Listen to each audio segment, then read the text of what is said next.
मेरी माँ ने गुर्बत की वजह से मेरी शादी बहुत कम उम्र में की थी क्योंकि मेरे वालिद बहुत साल पहले वफात पा चुके थे और माँ ने बहुत मुश्किल से मुझे पाला था। इसलिए पहले ही रिश्ते पर मुझे माँ ने घर से चलता कर दिया था। शादी के बाद मुझे पता चला कि मेरा शौहर मेरी सास का सगा बेटा नहीं था। मेरी सास ने उसको अपनी बहन से लेकर पाला था। फिर मेरी सास का भी एक बेटा पैदा हुआ। उस वक्त मेरे ससुर वफात पा चुके थे। घर का सारा खर्च मेरा शौहर ही चला रहा था। मेरे शौहर की आमदन अगरचे ज्यादा नहीं थी, लेकिन फिर भी वो मेरा बहुत ख्याल रखता था। जबकि मेरा देवर इंतहाई दर्जे का आवारा और लोफर लड़का था, लेकिन फिर भी अपनी माँ की आंख का तारा था क्योंकि उसका अपना खून जो था। मेरा शौहर मेरी सास की नज़र में बस कमाने वाली मशीन था। और फिर एक दिन मेरा शौहर घर से कमाने गया और शाम को उसकी लाश वापस आई। सड़क से गुजरते हुए किसी गाड़ी से टकरा गया था।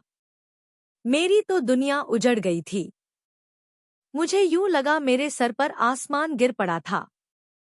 कुछ दिनों के बाद जब मुझे कुछ सुकून महसूस हुआ तो सास ने एक दिन कमरे में बुलाकर मुझे कहा कि तुम्हारा शौहर तो अब इस दुनिया से चला गया। तुम्हारा क्या इरादा है? मैंने कहा, आप क्या बात कर रही हैं? मैं आपकी बात का मतलब नहीं समझी। तब मेरी सास कहने लगी कि पहले सारा खर्चा तुम्हारा शौहर उठाता था, अब तुम खुद कमाओगी और मुझे भी संगीत खिलाओगी। मैंने हैरान होकर सास से पूछा कि मैं कैसे कमा सकती हूँ।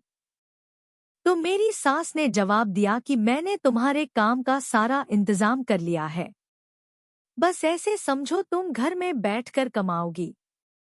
मैं सोच रही थी अगर मैं काम पर राजी ना हुई तो मेरी सास मुझे इस घर से निकाल देगी। मेरे पास कोई ठिकाना नहीं होगा, इसलिए अगर मुझे यहाँ पनाह मिल रही है तो बेहतर है कि मैं कुछ ना कुछ काम धंधा कर लूँ। इसी बहाने रहने को मुझे छत मयस्सर आएगी। मेरी सास मेरी शहादतमंदी से बहुत खुश हुई। अगले दिन शाम के वक्त मैं नहाकर बाथरूम से बाहर आई तो घर के सहन में दो मर्द बैठे थे। शिकल से जरा पेशा और कपड़ों से खाते पीते घर के लगते थे। मेरी सास उनकी खिदमत में मशरूफ थी। फलों और जूस से उनकी खातिर तवाजू कर रही थी। मैं सोच में पड़ गई कि यह कौन इतने अहम लोग हैं। मेरी सास तो किसी को मुफ्त में ऐसे खिदमत बिल्कुल नहीं करती। लेकिन मेरी हैरानगी जल्द ही खत्म हो गई। मेरी सास मेरे कमरे में आई और मुझे कहने संगीत लगी कि जल्दी से तैयार हो जाओ, आज तुम्हारे काम का पहला दिन है। मैंने पूछा, अम्मी जान कैसा काम? मुझे तो कुछ भी नहीं आता। मेरी सास मुस्कुरा कर कहने लगी, बहू तुम बहुत भोली हो। यह जो मर्द बाहर बैठे हैं, तुम इनके साथ जाओगी। देखो, सिर्फ एक रात के 10,000 वसूल किए हैं, और वैसे भी तुम्हें अब कोई मसला नहीं होगा। कौन सा तुम कंवारी हो? मेरी सास ने मुट्ठी में बंद नीले नीले नोट मेरी आंखों के सामने लहराए तो मुझे उसी वक्त समझ आ गई कि मेरी सास ने जिस काम धंधे का जिक्र किया था वो कुछ और नहीं बल्कि जिस्म फरोशी था। संगीत मुझे चक्कर से आने लगे। मैंने नफरत से कहा, मुझे यह काम नहीं करना। यह गंदा काम मैं भूखी रह लूंगी लेकिन हरगिज नहीं करूंगी। मेरी सास एकदम तैश में आ गई और मुझे बालू से पकड़कर कहने लगी कि देखो लड़की, यहाँ रहना है तो मेरी बात मानना पड़ेगी वरना मैं तुम्हें घर से निकाल दूंगी और बाहर भी सब लोग तुम्हारा जिस्म नोचेंगे। मैंने बहुत एहतेजाज किया लेकिन मेरी सास ने दोनों मर्दों की मदद से मुझे खींचकर घर से निकाला और मुझे कार में डाल दिया। एक आदमी गाड़ी चला रहा था, दूसरा मुझे बाजू से पकड़कर पिछली सीट पर बैठा हुआ था। गाड़ी अनजानी मंजिल की तरफ चल पड़ी। मैं मुसलसल अपनी किस्मत पर रो रही थी। मुझे अपना शौहर याद आ रहा था। जिसने गरीब होने के बावजूद मुझे इज्जत और जिंदगी की हर सहूलत दी। गाड़ी एक रिहायशी इलाके में एक बड़े बंगले के गेट पर जा रुकी। गेट खुलने पर अंदर दाखिल हुई। मुझे कार से उतार कर दूसरी मंजिल पर एक कमरे में लेकर गए। मुझे कहने लगे कि रात तक यहाँ आराम करो। फ्रिज में पानी और खाने पीने की चीजें मौजूद हैं। और हाँ, कोई चालाकी करने की कोशिश मत करना, क्योंकि हमने तुम्हें कल सुबह बाहिफाजत संगीत तुम्हारी माँ के हवाले करना है। हम रात को तुम्हारे पास आएंगे और अपने पैसों की एक एक पाई को वसूल करेंगे। यह कहते हुए एक आदमी ने मेरे गाल पर चुटकी काटी और फिर वह दोनों बाहर निकल गए। दरवाजा बाहर से बंद किया। मैं बेड पर लेटकर काफी देर रोती रही। मुझे अपना अंजाम साफ नजर आ रहा था। भले मैंने गुर्बत में बचपन गुजारा था, लेकिन मेरी माँ ने मुझे हमेशा इज्जत के साथ जीना सिखाया था। मगरिब की अजान की आवाज कानों में पड़ी तो मैंने उठकर कमरे की खिड़की खोली। ताज़ा हवा अंदर आई तो मेरे अंदर की घुटन कुछ कम महसूस होने लगी। दीवार से बाहर बहुत बड़ा दरख्त था जिसकी बड़ी बड़ी शाखें खिड़की तक फैली हुई थी और वो शाखें हवा में झूम रही थी। मेरी सोच उसी वक्त अपने बचपन में चली आई।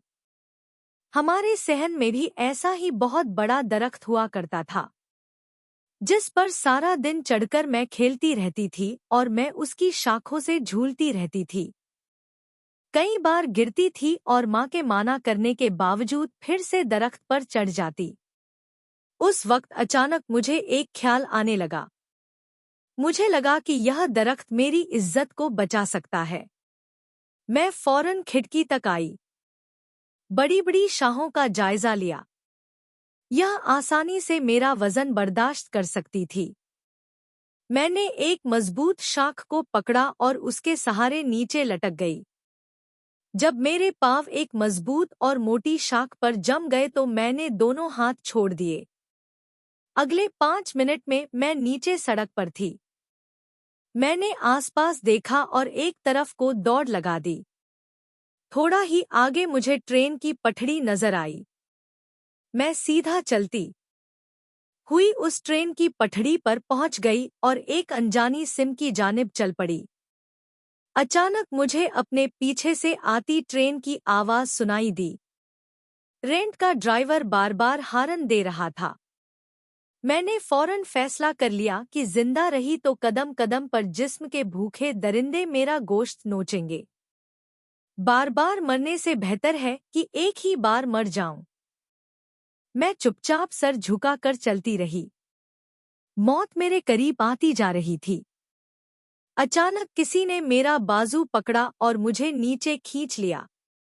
उसी वक्त ट्रेन शोर मचाती मेरे करीब से गुजर गई। जिस इंसान ने मेरा हाथ पकड़कर मुझे मरने से बचाया था, वो आधे घंटे के बाद मुझे लेकर करीबी पुलिस स्टेशन में बैठा था। मेरी सारी कहानी सुनकर थानेदार ने किसी को कॉल की। थोड़ी देर के बाद एक औरत और एक मर्द पुलिस स्टेशन पहुंच गए। जरूरी कार्रवाई के बाद वो मुझे गाड़ी में बिठाकर अपने साथ ले आए।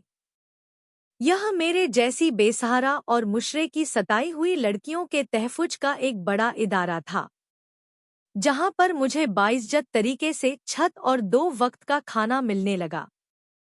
मैंने अपनी अधूरी तालीम दोबारा शुरू की और कुछ अरसे के बाद मैं अपनी मेहनत के बलबूते पर उसी इदारे की सरबराह बन गई। आज मैं अपने जैसी बेसहारा औरतों को सहारा देती हूँ और उनकी हिम्मत बनती हूँ। दोस्तों, यह थी हमारी आज की वीडियो। अगर आपको वीडियो अच्छी लगी हो तो वीडियो को लाइक और मेरे चैनल को सब्सक्राइब जरूर कीजिएगा। दोस्तों, अपना बहुत सारा ख्याल रखिएगा। मिलते हैं अगली वीडियो के साथ। हम